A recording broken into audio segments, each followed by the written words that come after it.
Scenario: a student records the displacement as a function of time for a mass that is oscillating from being attached to a spring. Question: is the block undergoing a simple harmonic motion? Explain.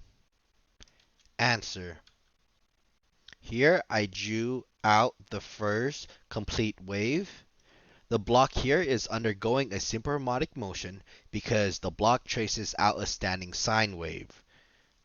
What is in blue that I traced out there is the first sine wave for the oscillating object.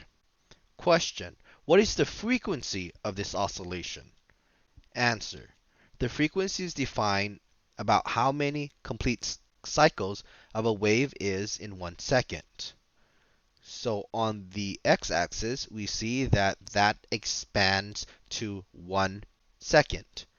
So far, we have one complete sine wave.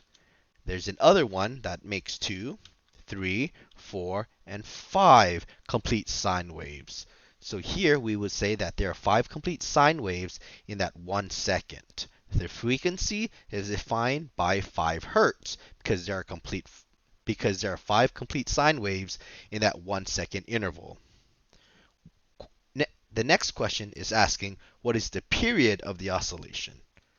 Well, the answer would be the period is t is equal to 1 over f. I plug in the f, which was 5, getting you 0.2 seconds. What that 0.2 seconds represent is that you can see that the time taken for one complete wave is 0.2 seconds. That is what the period represents, the time it takes to go for one complete cycle. And here, all we had to do was divide the total, which was there were fine waves, divide that all until we get one wave. So it was 1 over 5, getting you 0.2 seconds, which represents the time it takes for one complete wave to occur.